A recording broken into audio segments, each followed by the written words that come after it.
Welcome to my YouTube channel बच्चों। अभी हम बिहार बोर्ड 2023 के मैथ्स के क्वेश्चन का शॉर्ट आंसर टाइप क्वेश्चन आपको बताएंगे। लॉन्ग क्वेश्चन का कुछ सॉल्यूशन हम आपको बताए थे पिछले वीडियो में, और इस वीडियो में अभी आपको हम शॉर्ट आंसर टाइप का क्वेश्चन का सॉल्यूशन बताएंगे। अगर अभी तक आप हमारे चैनल को सब्सक्राइब नहीं किए तो सब्सक्राइब कर लें, कमेंट करें, लाइक कर दें, शेयर करें अपने दोस्तों में, जिससे कि आपका दोस्त भी सॉल्यूशन चेक कर पाए। और अगर आप फेसबुक पेज पे देख रहे हैं तो फेसबुक पेज को फॉलो करें। शुरू करते हैं। आपको फर्स्ट क्वेश्चन जो आपका है वह दिया हुआ है कि द्विघात समीकरण bx square plus ax plus c equals to 0 का विवेचक ज्ञात करें। तो विवेचक जो होता है आपका, ये समीकरण आपको दिया हुआ है bx square plus ax plus c equals to 0। तो विवेचक बराबर आप जानते हैं, विवेचक या विविक्तर इसी को हम लोग कहते हैं। विवेचक equals to d equals to आपका होता है बी स्क्वायर माइनस 4ac। लेकिन आपको यहाँ पर ध्यान ये रखना है कि ये जो बी स्क्वायर माइनस 4ac होता है, यह अगर मानक रूप में, व्यापक रूप में क्वेश्चन दिया हुआ समीकरण अगर है ax square plus bx plus c बराबर 0, तो उसका ये हमारा होता है B square minus 4ac। B का मतलब होता है आपको x का गुणांक, a का मतलब होता है x स्क्वायर का गुणांक, और c मतलब कांस्टेंट टर्म, अचर पद होता है हमारा। तो लेकिन यहाँ पर हमारा क्वेश्चन अलग था। यहाँ पर हमारा क्वेश्चन था bx square plus ax plus c equals to 0। कई सारे बच्चे हो सकता है यहाँ पे मिस्टेक किए होंगे, वो क्वेश्चन को ध्यान से देखे नहीं होंगे और डायरेक्ट वो आंसर करके दिए होंगे कि बी स्क्वायर माइनस 4ac, तो वहाँ पर उनका गलत हो जाएगा। आपको क्या करना था वो समझिए। लेके अभी जो आपका ये बी स्क्वायर है, बी स्क्वायर मतलब अभी आपको हम क्या बोले, एक्स का गुणांक। एक्स का गुणांक देखिए यहाँ पर कितना है, a है, तो लिखिएगा a का स्क्वायर माइनस 4a मतलब अभी आपको हम क्या बोले, x a मतलब एक्स स्क्वायर का गुणांक। एक्स स्क्वायर गुणांक यहाँ पर क्या है, b है, और c मतलब क्या बोले, अचर पद। तो अचर पद तो यहाँ c ही है, तो इसलिए इसका आंसर हो जाएगा a स्क्वायर माइनस 4bc। ये आपका आंसर होता, ना कि आप इसको बी स्क्वायर माइनस 4ac कर देते। ये आपका फॉर्मूला है, ये उसके लिए फॉर्मूला है जहाँ पर व्यापक टर्म होगा आपका। स्टैंडर्ड टर्म जो होता है हमारा होता है ax square plus bx plus c होता है। लेकिन यहाँ पर हमारा क्वेश्चन अलग था। यहाँ हमारा था bx square plus ax plus c equals to 0। ध्यान में रखना था इस बात को, ठीक है। उम्मीद है कि आपका सही होगा, क्योंकि ये नॉर्मल क्वेश्चन है, थोड़ा सा इसमें ध्यान देना था हमको। अब नेक्स्ट क्वेश्चन पे हम लोग चलते हैं, सेकंड क्वेश्चन पर। सेकंड क्वेश्चन हमारा है, so that x equals to -3 is a solution of equation 2x square plus 5x minus 3 equals to 0। दिखाएं कि x बराबर -3 समीकरण 2x square plus 5x minus 3 बराबर 0 का एक हल है। चलिए देखते हैं। समीकरण हमारा दिया हुआ यहाँ पर 2x square plus 5x minus 3 equals to 0, ठीक है। और हमको दिखाना क्या है, x इक्वल्स टू -3 पुटिंग, ये आपको सॉल्व करना, ये शो करना था कि x इक्वल्स टू -3 जो है यह सॉल्यूशन है इस समीकरण का। पुटिंग x इक्वल्स टू -3, देखिए LHS हम लेते थे, क्या हो जाता है हमारा 2x square plus 5x minus 3। तो 2 इंटू एक्स मीन्स -3 का स्क्वायर प्लस 5 इंटू -3 और -3, 2 ध्यान से 2 रखने या लिखना है। 2 into -3 square means 9, 5 plus minus 5 3 जा 15 और -3, तो ये आपका होता है 18 और -15 और -3 मीन्स -18 इक्वल्स टू 0।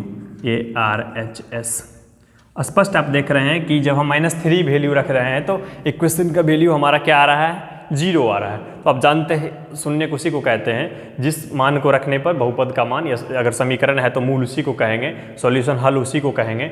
जिस वैल्यू को रखने पर पूरे इक्वेशन का वैल्यू क्या हो जाए, 0 हो जाए, उसी को हम लोग सॉल्यूशन कहेंगे, ठीक है।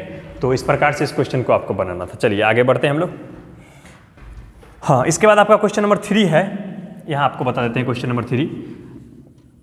आप अगर स्क्रीनशॉट लेना चाहें तो इसका स्क्रीनशॉट ले लीजिए, चेक कर लीजिएगा कि किस प्रकार इसको बनाना था और आप कैसे बना करके आए हैं। अगर स्क्रीनशॉट आप लेना चाहें तो इसको ले सकते हैं। शॉर्ट आंसर टाइप का question number first and second हम आपको बता दिए हैं। ये सेकंड शिफ्ट का क्वेश्चन आपका है। हमारे पास जो कोड है वह question booklet set code H का है। हो सकता है कि आपका कोई और कोड का अगर क्वेश्चन होगा तो उसमें आगे पीछे सीरियल हो, क्वेश्चन यही होगा, आगे पीछे हो सकता है। तो क्वेश्चन नंबर सेकंड के बाद क्वेश्चन नंबर थर्ड आपको हम बताते हैं। द्विघात समीकरण 3x square minus 4√3x plus 4 equals to 0 के मूलों की प्रकृति ज्ञात करें। चलिए, तो मूल की प्रकृति निकालने के लिए आप जानते हैं कि उसके लिए आपको विवेचक निकालना होता था, d। विवेचक d इक्वल्स टू आप निकालते थे। अगर d का वैल्यू लेस देन 0 होता था तो उसके लिए केस हमारा होता था कि वह जो है सो वास्तविक और असामान्य, मतलब वास्तविक होगा ही नहीं, वो जो है सो काल्पनिक होगा। तो उसके लिए हम लोग पढ़ते ही वहीं पे लिख लेते थे जो काल्पनिक मान होगा। अगर ग्रेटर देन इक्वल्स टू 0 होता था, d का वैल्यू ग्रेटर देन होता था, तो 0 नहीं, ग्रेटर देन सिर्फ होता था, तो उस केस में हम लोग देखते थे कि यह वास्तविक और असमान होगा। और अगर ग्रेटर देन इक्वल्स टू सीधे 0 होता था, डी इक्वल्स टू 0 होता था, तो हम वहाँ पर देखते हैं कि वास्तविक और समान होगा वैल्यू। तो हम लोग यहाँ भी निकालेंगे, पहले इसका डी निकालेंगे, विवेचक निकालेंगे। क्वेश्चन हमारा क्या दिया देख लीजिए। क्वेश्चन हमारा है 3x² minus 4√3x plus 4 equals to 0। ध्यान देंगे, तो आप जब इसको कंपेयर करते हैं ax² plus bx plus c equals to 0 से, तो स्पष्ट आप देखिएगा कि a इक्वल्स टू 3 है, b इक्वल्स टू माइनस 4√3 है और c इक्वल्स टू 4 है। जब आप विवेचक निकालिएगा, इसका विवेचक हम जब निकालेंगे, विवेचक या उसी को विवेक्तर भी कहते हैं, विवेचक जब हम निकालेंगे d इक्वल्स टू, तो d इक्वल्स टू हम फार्मूला जानते हैं क्या होता है हमारा, b² minus 4ac। b² means minus 4√3 का स्क्वायर माइनस 4, a मीन्स 3 और c मीन्स 4। ध्यान दीजिएगा, माइनस 4 का स्क्वायर और √3 का स्क्वायर आप जानते हैं, तो माइनस 4 का स्क्वायर करेंगे तो ये हमारा हो जाएगा 16 और √3 का स्क्वायर हम करेंगे तो कितना हो जाएगा 3 और माइनस मल्टीप्लाई करेंगे तो 4 3 जा आपका 12 और 4 जा 16, 48, ये आपका हो जाता है 48। अब आप देख लीजिए 48, ये भी हो जाएगा आपका 16 3 जा 48 और माइनस 48 इक्वल्स टू 0। तो हम लिखेंगे चूंकि d इक्वल्स टू 0 है, इसीलिए मूल जो होगा आपका, मूल वास्तविक और समान होगा, वास्तविक और समान होगा। d इक्वल्स टू 0 आ गया, इसलिए मूल हमारा क्या होगा, वास्तविक और समान होगा। यही बात आपको बताना था क्वेश्चन में, यही आपसे पूछ रहा है कि मूल की प्रकृति बताइए, तो हम प्रकृति बता दिए कि मूल जो है वह वास्तविक और समान होगा, क्योंकि d इक्वल्स टू क्या आपका आया है 0, विवेचक क्या आया है 0 आया है, इसलिए। ठीक है, क्लियर है, उम्मीद है कि आपको समझ में आया होगा। आगे बढ़ते हैं हम लोग इसमें, और कहीं अगर कोई इशू है, कोई दिक्कत है आपको, तो आप कमेंट बॉक्स में कमेंट कीजिए, उसका आपको हम बताएंगे कि किस प्रकार इसको करना था। समझ रहे होंगे इस बात का, स्क्रीनशॉट आप ले लीजिए, जूम करके स्क्रीनशॉट ले लीजिए, क्वालिटी को आप हाई कर लीजिएगा और इसको समझ लीजिए क्लियर। ठीक है, चलते हैं आगे, नेक्स्ट क्वेश्चन पे हम लोग चलते हैं। इसको मिटा देते हैं, नोट करना है किन्हीं को तो नोट कर लीजिए, स्क्रीनशॉट लेके नोट कर लीजिएगा। ठीक है, चलिए क्वेश्चन नंबर 4 पर चलते हैं।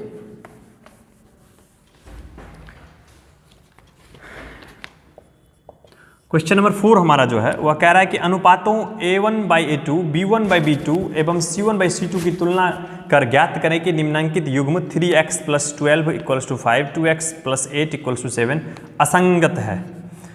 चलिए, तो हमारा यहाँ दिया क्या है, सो देखिए 3x + 12y = 5 इक्वल्स टू आपको दिया है 5, तो इसको पहले सीधा कर लेते हैं। 3x + 12y - 5 = 0। ठीक है, इसको आप मान लीजिए फर्स्ट। ठीक है, उसके बाद आपका जो है सो सेकेंड इक्वेशन आपको लेके दिया है 2x + 8y = 7, तो इसको भी हम सीधा कर लेते हैं 2x + 8y - 7 = 0। ठीक है, इसको आप मान लीजिए सेकेंड, या नहीं भी मानिएगा तो कोई दिक्कत नहीं, हमको यहाँ पर a1 a2 b1 b2 c1 c2 निकालना है। चलिए, तो इसको इसका जो फर्स्ट इक्वेशन हम लिखते हैं, और जनरली हम जो मैथ्स में पढ़ते हैं बुक में, तो उसमें हम देखते हैं कि इसको a1x + b1y + c1 = 0, और इसको हम लोग a2x + b2y + c2 = 0 पढ़ते हैं। ध्यान दीजिएगा, a1x + b1y + c1 = 0, a2x + b2y + c2 = 0, इसको हम लोग पढ़ते हैं जनरली। अब जब हम इसको कंपेयर करेंगे तो स्पष्ट रूप से आप देख रहे हैं कि a1 को आप कंपेयर कीजिएगा, तो ये इसको जैसे ही कंपेयर करते हैं a1 = आपका हो जाएगा 3, b1 को कंपेयर कीजिएगा तो b1 = हो जाएगा 12, स्पष्ट देख रहे हैं आप, और c1 को कंपेयर कीजिएगा तो c1 = हो जाएगा -5। ठीक है, क्लियर है। उसके बाद आगे बढ़ते हैं हम लोग, जब इसको इससे कंपेयर करेंगे तो आप स्पष्ट देख रहे हैं कि a2 = हो जाएगा 2, b2 = हो जाएगा 8 और c2 = हो जाएगा -7। क्लियर है, यहाँ तक कोई डाउट है तो कमेंट बॉक्स में कमेंट कीजिए। क्लियर है, स्पष्ट हम देख रहे हैं कि इसके जो हमारा फॉर्म है, इस फॉर्म से जैसे हम कंपेयर करेंगे तो a1 का वैल्यू, a2 का वैल्यू, b1 का वैल्यू, b2 का वैल्यू, c1 का वैल्यू और c2 का वैल्यू हमको आ जाएगा। ठीक है, समझ रहे हैं, आगे बढ़ते हैं। बहुत ईजी क्वेश्चन है, कुछ नहीं इसमें, बहुत ही ईजी क्वेश्चन हमारा है।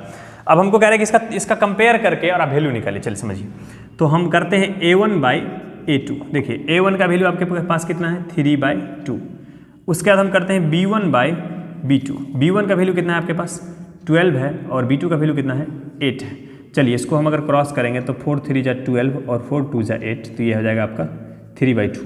देख लीजिए 3/2 है, ये भी 3/2।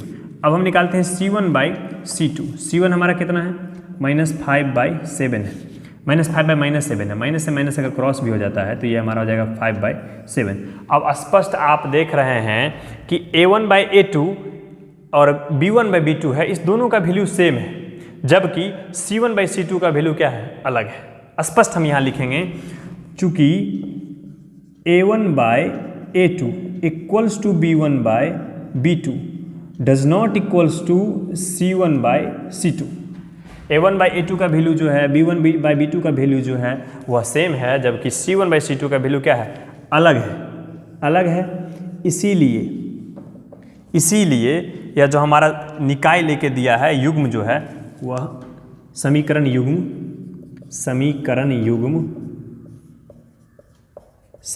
युग्म असंगत होगा। क्लियर है हमारा, समीकरण युग्म क्या हो जाएगा, असंगत हो जाएगा। ठीक है, बढ़े आगे। इसका आप स्क्रीनशॉट ले लीजिए, इसको समझ लीजिए, कहीं आपको कोई दिक्कत है तो आप कमेंट बॉक्स में कमेंट कीजिए। हम लोग आगे बढ़ेंगे अब क्वेश्चन नंबर नेक्स्ट पे, क्वेश्चन नंबर 5 पे चलेंगे। कोई दिक्कत है तो आप कमेंट कीजिए।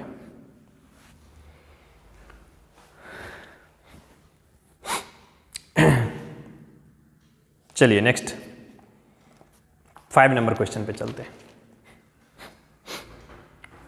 इसको मिटाते हैं, तब तक आप उसको नोट कीजिए या स्क्रीनशॉट ले लीजिए।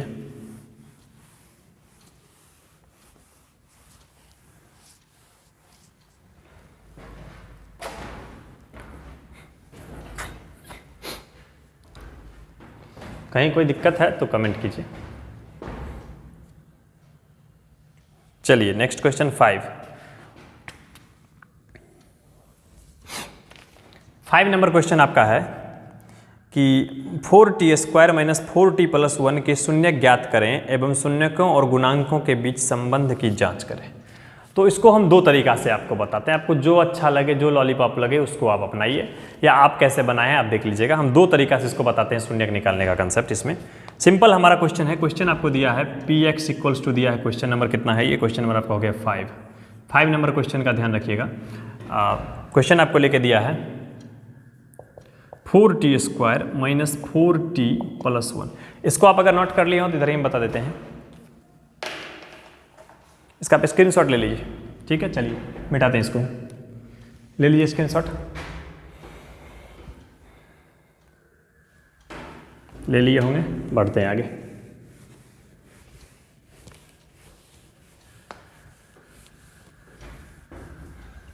कई सारे बच्चों का फ़ोन आया था कि सर इसका सॉल्यूशन डालिए, मैच करेंगे क्वेश्चन का, कैसे क्या सही हुआ, कौन सा गलत हुआ। तो हम बोले चलिए हम डाल देते हैं इसको। 4t² - 4t + 1, ये आपको दिया है Px = आपको लेके दिया है क्वेश्चन नंबर 5 का, जो आपको पॉलिनोमियल्स है ये है। चलिए Px नहीं Pt, क्योंकि यहाँ वेरिएबल हमारा क्या है, t है, उसका तो कोई ज़रूरत ही नहीं है हमको।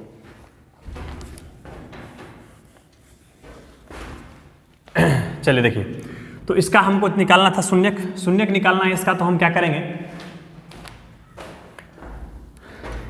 इसका शून्यक निकालने के लिए हम स्पष्ट देख रहे हैं कि इसको हमको करना पड़ेगा Pt = 0। शून्य के लिए Pt = हम 0 करेंगे तो यह हमारा हो जाएगा 4t² - 4t + 1 = 0। ठीक, अब देखिए, अब यहाँ क्या देख रहे हैं कि आप इसको 2t का होल स्क्वायर लिख सकते हैं और इसको आप +1 का होल स्क्वायर लिख सकते हैं। देखिए, और -4t जो है इसको 2 × 2t × 1 लिख सकते हैं। बोलिए यस और नो, बोलिए यस और नो। अच्छा, आप बोल नहीं सकते, सही बात है, आप बोलिएगा कैसे उस पर। तो चलिए समझिए कि 4t² को हम 2t का होल स्क्वायर, क्योंकि 2 का स्क्वायर 4 होता है, t² मीन्स t², t का स्क्वायर t² हो जाएगा, 2t का स्क्वायर, और 1 का को हम 1 का स्क्वायर लिख देंगे, और ये हो जाता है 2ab। देखिए ध्यान दीजिए, a² - 2ab + b² = 0। तो ये हो गया a² - 2ab + b²। ये फार्मूला होता है हमारा a - b का होल स्क्वायर। a के जगह पर 2t था, b की जगह पर 1 था, का स्क्वायर हम कर दिए। क्लियर है? चलिए अब स्क्वायर को हम उधर ले जाएंगे तो ये हम जानते हैं, स्पष्ट जानते हैं कि ये हमारा जो हो जाएगा, ये हो जाएगा 2t - 1 equals to in the root 0। 0 का वर्गमूल मतलब 0, कोई इसमें फ़र्क ही नहीं पड़ता है। तो इसको हम जब लिखेंगे तो 2t इक्वल्स टू हो जाता है 1, 2t इक्वल्स हो जाता है 1। तो जब हम यहाँ से निकालेंगे तो t इक्वल्स टू हो जाएगा 1/2। क्लियर है? तो एक तो वैल्यू हमारा होता नहीं है, द्विघात समीकरण, द्विघात बहुपद है तो स्वाभाविक है इसका 2 शून्यक निकलेगा, तो दोनों सेम निकलेगा। तो t इक्वल्स टू 1/2 और 1/2, ये आपका 2 शून्यक होगा। अगर आपका 1/2 शून्यक था बोर्ड में, आप बना के आए हैं, अगर ऐसा किए हैं तो सही है, अन्यथा आपका गलत हो जाएगा। जितना स्टेप आप लिखे होंगे उसके अकॉर्डिंग आपको मार्क्स मिल सकता है। चलिए अब हमको इसमें कह रहा है क्या, इसका संबंध भी स्थापित कीजिए, इसमें रिलेशन ही बताइए शून्यकों के बीच। तो संबंध स्थापित करने के लिए आप स्पष्ट पढ़े हैं कि दोनों शून्यकों के योग का और दोनों शून्यकों के गुणनफल का जो रिलेशन है उसको हम दिखाएंगे। तो हम पहले लिखेंगे शून्यकों का योग, शून्यकों का योग अल्फा प्लस बीटा, मान लेते हैं अल्फा, एक अल्फा दूसरा बीटा है, दोनों का हम योग करते हैं तो ये हमारा हो जाएगा 1/2 + 1/2, half plus half equals to 1। या फिर अगर आप ऐसे नहीं समझते हैं तो एलसीएम कर लीजिए, 2 हो जाएगा, 1 + 1 2, 2/2 मतलब कट जाएगा तो 1 आएगा, या half plus half equals to 1। Clear है? अब हम करेंगे शून्यकों का गुणनफल, ध्यान दीजिएगा, शून्यकों का गुणनफल, मल्टीप्लिकेशन करेंगे अल्फा इंटू बीटा, यहाँ तो 1/2 है तो 1/2 इंटू 1/2 मीन्स 1/4। अब देखिए क्या हमको करना क्या है, यहाँ हमको 1 आया था। अब इसको हम रिलेट करने के लिए हम स्पष्ट इसको क्या कर सकते हैं, इसको हम लिख सकते हैं -4/1। अब देखिए, अब आप पूछिए कि सर ऐसा क्यों किए आप, हम आपको बताते हैं ऐसा क्यों किए। आप पूछिए कैसे, आप पूछ नहीं रहे हैं, लेकिन मान लीजिए कि अगर आप मन में सोचें कि ऐसा क्यों किए, तो हम स्पष्ट देख रहे हैं कि 1 को ऐसा हम लिख सकते हैं, नहीं 1 नहीं लिख सकते, नीचे 4 लिखना पड़ेगा, 4 लिखना पड़ेगा। कैसे देखिए, माइनस प्लस 4/4, 4 कट जाएगा, 1 बचेगा। मतलब ये है कि 1 का जो दूसरा हमारा रूप हो जाता है, 1 अपना रूप बदल के -4/4 लिख सकता है। अब देखिए ये क्या बन गया, हम क्यों ऐसा किए समझिए। माइनस तो माइनस है और -4 मतलब क्या है, इक्वेशन को देखिए, -4 मतलब यहाँ पर क्या है, -4 हमारा यहाँ पर ये है, तो -4 मतलब क्या है, b है, तो इसको हम लिख सकते हैं -b/, और 4 मतलब क्या है, a है, तो b/a, -b/a। आप जानते हैं कि शून्यकों का योग जो होता है वह -b/a ही होता है। तो समझिए कि इसका रिलेशन हमको क्या हो गया, स्थापित हो गया, इसके बीच में हम संबंध बता दिए इसको। ठीक है, आगे बढ़ते हैं। तो अब यहाँ देखिए, अब जानते हैं कि गुणनफल जो होता है अल्फा इंटू बीटा, शून्य को गुणनफल ये होता है हमारा c/a। तो c हमारा क्या है, यहाँ पर 1 है और a कितना है, 4 है। तो देखिए, तो क्या यह लिखा हुआ भी तो वही है, 1/4 मतलब इसको लिख सकते हैं c/a। तो ये भी संबंध हमारा स्थापित हो गया। क्लियर है? उम्मीद है कि आपको समझ में आया होगा। हो सकता है इसमें कहीं कोई इशू अगर हो तो आप कमेंट कीजिए, हमारे कमेंट बॉक्स में हम आपको बता देंगे। अब चलते हैं कि इसका दूसरा तरीका सर आप बताइए। जैसा कि हम अभी आपको बताए हैं कि दूसरा तरीका से हम बताएंगे, तो हम जैसा आपको बोले वैसा हम करके दिखाते हैं। दूसरे तरीके से इसको कैसे बनाएंगे समझते हैं, स्पष्ट, बहुत ईजी है वो भी। pt = 0, उम्मीद है कि आपको ये समझ में आया होगा। pt = 0 हम शून्य के लिए करते हैं, तो ये हमारा हो जाएगा 4t² - 4t + 1 = 0। क्लियर है? अब देखिए, इसको आप अगर वो कंसेप्ट लगाते हैं, प्रथम पद गुने तृतीय पद, जोड़ घटा के द्वितीय पद, पहला पद को तीसरे पद से गुना कीजिए, जोड़ घटाव करके दूसरा पद को पूरा कीजिए। उसमें एक बेस्ट कंसेप्ट आपको पता होगा, या नहीं पता है तो आप समझ लीजिए कि अगर आपका गुणनफल प्लस में आता है, गुणनफल अगर प्लस आता है तो बीच वाला जोड़ने के बाद प्राप्त होगा। फिर से हम आपको बोल रहे हैं, अगर गुणनफल प्लस आता है तो बीच वाला आपको जोड़ने के बाद प्राप्त होगा। क्लियर है? फिर सुन लीजिए एक बार, अगर गुणनफल पहले पद और तीसरे पद का जो गुणनफल है वह अगर प्लस आता है, क्या आता है, प्लस आता है, तो बीच वाला जोड़ने पर प्राप्त होगा। और अगर पहले पद और तीसरे पद का जो गुणनफल है वह माइनस में आता है, निगेटिव आता है, गुणनफल रिजल्टेंट प्रोडक्ट अगर माइनस में आता है तो बीच वाला वो घटाने पर प्राप्त होगा। समझ गए बात को? बीच वाला किस पर प्राप्त होगा, घटाने पर प्राप्त होगा, अगर गुणनफल किस में आ रहा है, माइनस में आ रहा है। क्लियर? इस बात को रखिएगा, हमेशा ऐसा होता है। तो चलिए देखिए यहाँ पर 4 को 1 से गुना करेंगे तो स्पष्ट है कि +4 आ रहा है, प्लस में आ रहा है तो बीच वाला हमको जोड़ने पर प्राप्त होगा। चलिए इसको निकालते हैं। इसको तो हम पहला पद को जैसे लिखेंगे 4t²। अब इसको क्या लिख सकते हो, देखिए इसको 2t और -2t और +1 = 0। देखिए माइनस और माइनस प्लस, -2t और -2t मिलके 4t 4t -2t -2t मिलकर 4t, और दोनों का अगर गुना करते हैं तो माइनस माइनस प्लस हो जाएगा, 2 2 जा 4, t को t से मल्टीप्लाई करेंगे t², तो 4t² भी हमारा पूरा हो जाएगा। तो इसका मतलब ये हमारा क्या है, सही है। आगे बढ़ते हैं, चलिए इस दोनों से कॉमन करेंगे हम, 2t कॉमन कर लेंगे तो यहाँ हमारा कितना बचेगा, यहाँ बच जाएगा हमारा 2t और यहाँ बच जाएगा -1। इस दोनों से -1 कॉमन कर लेंगे तो यहाँ बच जाएगा हमारा 2t और -1 = 0। अब देखिए 2t -1 यहाँ भी है, 2t -1 यहाँ भी है, तो दोनों से 2t -1 कॉमन कर लेंगे। दोनों जगह 2t -1 है तो दोनों से 2t -1 कॉमन कर लेंगे तो यहाँ बच जाएगा हमारा 2t और यहाँ पर -1 = 0। अब हम क्लियर देख रहे हैं कि यहाँ 2t -1, ये भी 2t -1 दोनों सेम है। हम अलग अलग जब कंपेयर करेंगे तो ये हो जाएगा 2t -1 = 0 और 2t -1 = 0, तो 2t = 1 और 2t = 1, तो t = 1/2, क्योंकि 2 यहाँ हमारा गुना में है, दाईं तरफ जाएगा तो भाग में होगा, और t = 1/2, इसीलिए t = 1/2 और 1/2। अब स्पष्ट आप देख रहे हैं कि यहाँ भी तो आपको t = 1/2 ही आया था और यहाँ भी t = 1/2 आया है। कोई दिक्कत है तो आप हमको बोलिए।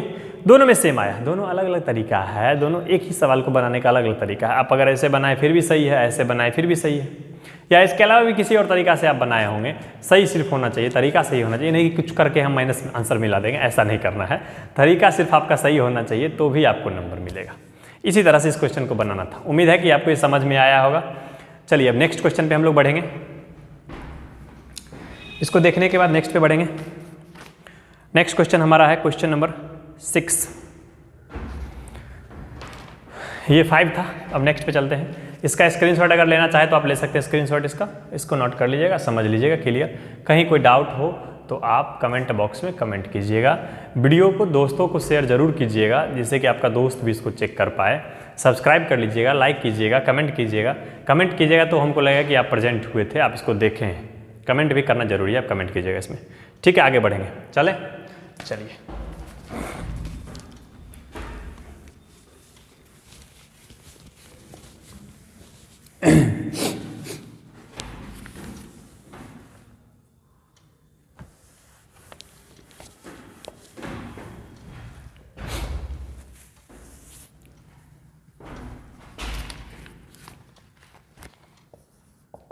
क्वेश्चन नंबर 6 कह रहा y अक्ष पर स्थित उस बिंदु के निर्देशांक ज्ञात करें जो बिंदु -5 -2 तथा 3 2 से समदूरस्थ है। चलिए तो इसको हम कैसे बनाएंगे। सबसे पहले तो अगर हो सके तो इस तरह से आप थोड़ा सा डायग्राम टाइप से बनाइए। एक ये क्वेश्चन आपका है, ये बिंदु को मान लीजिए A मान लीजिए, इसको B मान लीजिए, इसको C मान लीजिए। ठीक है, क्लियर है। क्वेश्चन में आपको जो है A का नियामक हम मान लेते हैं -5 -2 है, B का जो नियामक है निर्देशांक जो है वह 3 2, और C कह रहा है कि ये C एक कोई बिंदु, B एक कोई बिंदु है, ये बिंदु B है, सॉरी A का नियामक है, C का नियामक, कोई बिंदु B है जहाँ से कह रहा है कि इसकी दूरी और इसकी दूरी, दोनों की दूरी सेम है, इक्वल है। समदूरस्थ मतलब सम मतलब बराबर, दूरस्थ मतलब दूरी, दोनों की दूरी क्या है, सेम है, इक्वल है। और यह जो बिंदु है वह कह रहा है y अक्ष पर स्थित है। तो आप स्पष्ट जानते हैं कि y अक्ष पर जब कोई बिंदु होता है तो उसका x नियामक 0 होता है। x नियामक क्या होता है, 0 होता है। तो इसलिए हमारा ये 0 हो जाएगा और y नियामक कुछ भी होगा, कुछ भी हो सकता है, हमको नहीं पता भी क्या होगा, अभी निकालेंगे तब पता चलेगा क्या होगा। तो हम इसको y मान लिए, क्लियर है, कोई दिक्कत नहीं है। बढ़े आगे, चलिए चलते हैं। तो इसमें अगर परीक्षा में आपको लिखना कैसे, सब बोर्ड में आपको लिखना कैसे था उस बात को समझिए। यहाँ पर तो आपको नहीं ना दिया है कि A का नियामक ये है, B का नियामक ये है, C का नियामक ऐसा दिया नहीं, आप मान लिए हैं तो आपको लिखना होगा माना कि लेट कोऑर्डिनेट ऑफ A, माना कि A का नियामक या निर्देशांक -5 -2, इसी तरह B का नियामक या निर्देशांक इक्वल्स टू B का मान लिए हम लोग कितना, B का मान लिए 0y ना, 0y, और C का निर्देशांक या नियामक इक्वल्स टू 3 2। इसको भी लिख ही देते हैं, C का नियामक या निर्देशांक इक्वल्स टू 3 2। ठीक है, बिंदु को हम लोग इसी रूप में लिखते हैं। अब आपको गिवन क्या था सो देखिए, अकॉर्डिंग टू क्वेश्चन जो है वह आपको गिवन दिया गया था, क्या दिया था कि AB equals to BC, a b equals to b c दिया हुआ था, ये आपको क्वेश्चन में दिया हुआ था। तो अगर a b equals to b c दिया है तो आप ए बी का square equals to b c का स्क्वायर भी कर सकते हैं, ऐसे भी कर सकते हैं, या फिर आपको मन है कि नहीं सर इसी पे हम बनाते हैं आगे जाके स्क्वायर कर देंगे तो भी कर सकते हैं। चलिए इसी बना देते हैं। तो आप जानते हैं, अब हम लोग क्वेश्चन पे चलते हैं कैसे इसको बनाना है। चलिए, तो ए बी के लिए दूरी आप जानते हैं, दो बिंदु के बीच की दूरी सूत्र फार्मूला से आप जानते होंगे कि x1 माइनस x2 का whole square plus y1 minus y2 का whole square in the root होता है, कंप्लीट रूट में होता है। उसी को हम लोग जो है सो in the root x2 minus x1 का होल स्क्वायर भी कहते हैं, प्लस y2 माइनस y1 का होल स्क्वायर भी कहते हैं। किसी का x1 में से x2 घटाइए या x2 में से x1 घटाइए, फर्क नहीं पड़ेगा, वही चीज़ हो, क्योंकि स्क्वायर हम कर रहे हैं। तो स्क्वायर कर रहे हैं तो माइनस में होगा फिर भी वो प्लस बन जाएगा, प्लस में होगा फिर भी वो प्लस ही रहेगा, तो हमको वहाँ पर फर्क नहीं पड़ेगा। चलिए कोई भी लगा लेते हैं। आइए यहाँ बढ़ते हैं। तो जब हम ए बी निकालेंगे, ए बी ये तो हम क्या करते हैं कि इसको हम लिख सकते हैं 0 और -5। एक माइनस है फार्मूला वाला और एक -5 आपको दिया हुआ, तो 0 -5 का स्क्वायर प्लस y -2 का स्क्वायर, क्लियर है, इक्वल्स टू दाईं तरफ BC। तो BC हमारा क्या हो जाएगा 0 -3 का स्क्वायर प्लस y -2 का होल स्क्वायर का स्क्वायर। कोई दिक्कत नहीं, चलिए आगे बढ़ते हैं। क्लियर है, बस सिंपल क्वेश्चन है, बहुत ईजी क्वेश्चन है, कुछ नहीं है इसमें। क्लियर। अब हम तो बोर्ड के क्वेश्चन को देख करके हमको लग रहा है कि जो बच्चे ध्यान से पढ़े होंगे, कहीं क्लास जहाँ भी आप क्लास करते होंगे वहाँ अगर रेगुलर आप क्लास भी गए होंगे, क्लास की चीज़ों को ध्यान से समझे होंगे, देखे होंगे, तो आसानी से आप क्वेश्चन को बना करके आए होंगे। क्योंकि कोई भी क्वेश्चन ऐसा इसमें नहीं दिख रहा जो बहुत ज़्यादा हाई लेवल का कोई क्वेश्चन आ गया कि क्या आ गया क्वेश्चन, ऐसे समझ में नहीं आ रहा, ऐसा कुछ भी क्वेश्चन नहीं है। सिंपल क्वेश्चन सब, नॉर्मल क्वेश्चन सब है, ट्रेडिशनल क्वेश्चन ही सारा आपको पूछा है, जैसा कि आप बुक वगैरह में बनाए होंगे, चाहे आप NCERT पढ़ते हो या भारतीय वन का पढ़ते हो या SF का बुक पढ़ते हो, तो ये सारी चीज़ें उसमें रहती ही हैं हर एक बुक में। चलिए माइनस, तो ये हो जाएगा 0 -+5 का स्क्वायर प्लस y और -+2 का होल स्क्वायर, और ये आपका हो जाएगा इसी तरह दाईं तरफ इन द रूट, और ये हो जाएगा 0 -3 मतलब -3 का स्क्वायर, और ये हो जाता है y -2 का स्क्वायर। क्लियर है। चलिए अब ऐसा हम करते हैं ना, स्क्वायरिंग बोथ साइड कर देते हैं, squaring both side, squaring both sides. तो दोनों तरफ अगर हम स्क्वायर करेंगे तो ये हमारा हो जाएगा 5 का स्क्वायर, सीधे हम लिख ही देते हैं। 5 का स्क्वायर कितना होता है 25, और ये होता है y + 2 का होल स्क्वायर। इधर भी स्क्वायर कीजिए और यहाँ देख लीजिए -3 का स्क्वायर 9, और ये हो जाएगा y -2 का होल स्क्वायर, इधर भी स्क्वायर कर दीजिए।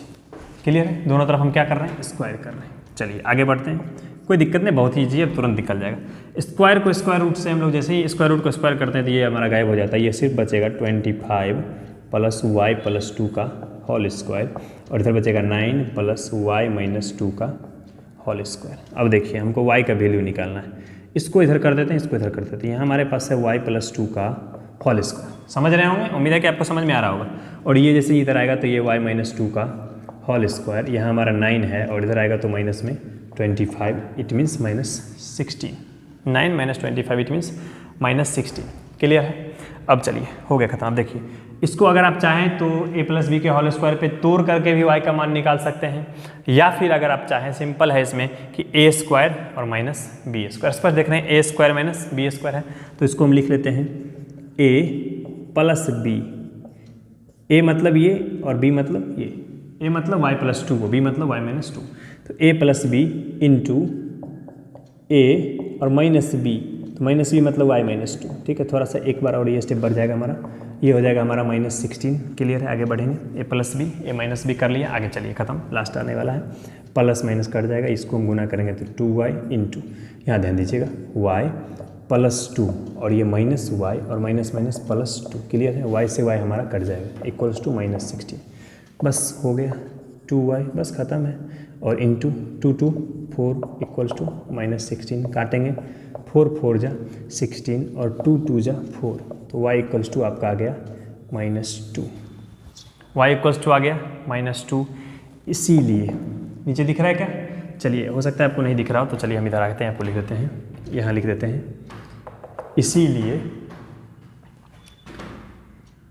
अभिष्ट बिंदु कौन सा माने थे हम लोग? b। क्या माने थे? 0y बराबर क्या हो जाएगा आपका 0 और -2। यही आपका आंसर। अगर ऐसा आप बना करके आए हैं तो सही है, अन्यथा गलत होगा। तरीका हो सकता है कि आप यहाँ पर ए बी का स्क्वायर बी सी का स्क्वायर से किए हों, तो कोई फ़र्क नहीं पड़ता है, सेम दोनों सेम ही है। हम आगे जाके स्क्वायर कर दिए, आप वहीं पे स्क्वायर कर दिए होंगे, तो कोई दिक्कत नहीं है। कोई दिक्कत है इसको समझने में अगर आपको, तो आप कमेंट बॉक्स में कमेंट करें, उसको भी हम बताने का प्रयास करेंगे और हम अब आगे बढ़ेंगे नेक्स्ट क्वेश्चन की ओर। चलिए ध्यान दीजिएगा। Thank you.